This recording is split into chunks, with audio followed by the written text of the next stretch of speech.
My wife left me during her cancer treatment to beat me to it because she thought I'd walk out on her first, and now that I've finally rebuilt my life, she's begging for us to start over.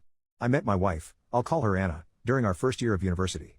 We dated all throughout university and got married right after her graduation. Things were happy for about a while until Anna discovered a lump in her right breast.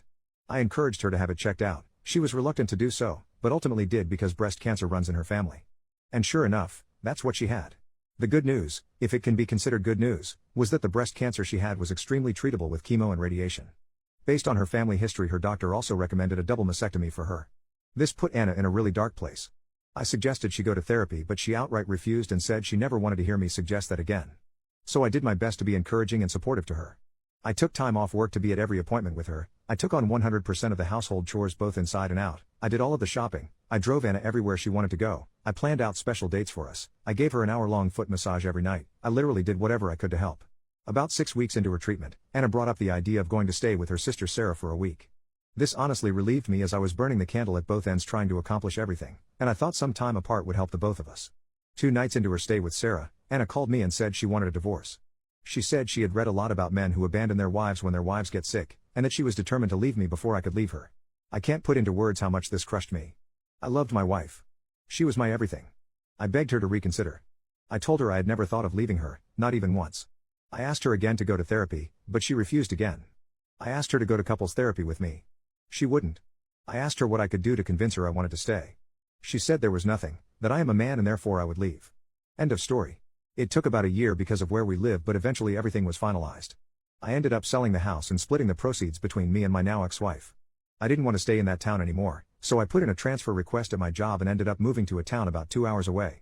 For the past couple of years, I've been focusing on myself more. I got a dog. I've been on a few dates but nothing serious. I picked up hiking as a hobby and started gardening. But out of the blue, Anna called me 3 weeks ago.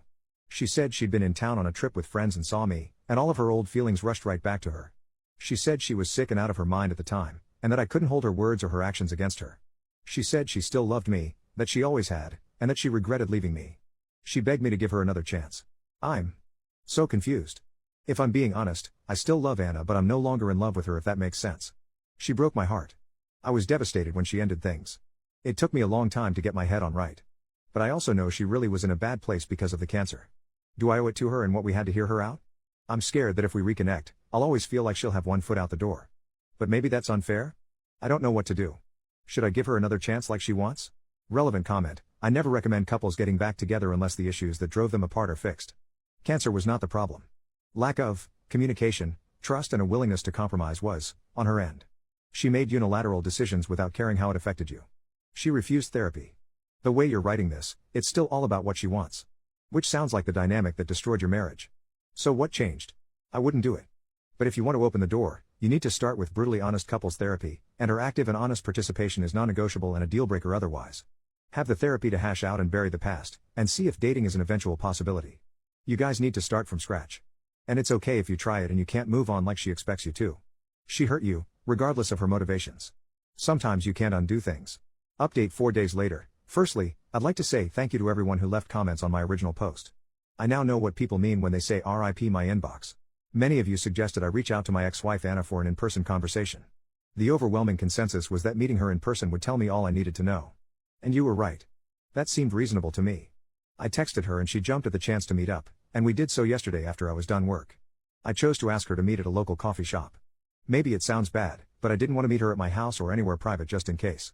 Anyway, Anna was already there when I got there. She got up and hugged me. I let her, but didn't really hug her back. Then we sat down. I asked her to remain quiet while I talked and then I told her everything. I'm gonna sum it up here because I honestly don't remember everything I said. I think I talked for like 10 minutes solid while she just sat there and teared up. But I told her things like how much she had devastated me. I told her that I would have stuck with her through thick and thin, no matter what. I told her that I loved her, and that hadn't changed after her diagnosis or treatment plan. I told her that I was broken after she initiated the divorce. I told her how hard it was for me to pull myself back together. A lot of you pointed out that if Anna and I got back together, I should be worried about what she would do the next time she got sick, or if I got sick. And you were right. So I told her that too. And she got mad and interrupted me at that point. She said I was being unfair. That I wasn't taking into consideration her mental health at the time. She said she wasn't thinking straight, but that now she was. I took the chance to ask her if she'd been to therapy. She told me she hadn't, and that she had no plans to, and that she didn't need it. I have to admit, that crushed me a little. So I asked her why. Just. Why?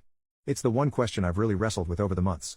And she said that she'd gone looking for support groups and found a lot of women who had stories about their partners leaving. She even mentioned Reddit, funnily enough. She said she talked it through with her sister Sarah. Anna said that Sarah, to her credit, had tried to dissuade her from divorcing me. But that between social media and some of Anna's friends, Anna felt like she had to go through with it to be seen as a strong woman. That is word for word what she said to me. I don't remember anything else exactly, but I will never forget that. She broke my heart and threw away our relationship because somehow in her mind that translated to being a strong woman. She then started trying to tell me we could get back together again, but at that point I just told her flat out that wasn't happening. What it comes down to for me is that I just can't trust her. I would always be worrying about the same thing happening again. She cried a lot and tried convincing me for a little while. When I got up to leave, she threw her iced coffee in my face and stormed out. So yeah. We're definitely not getting back together. I have the closure I always wanted. I wish it felt better. I've been dwelling on it for the past day and a half. I keep wondering if there's something I could have done better, some way I could have saved our relationship. But I know there's not. I've blocked her number and I kind of hope I never hear from her again.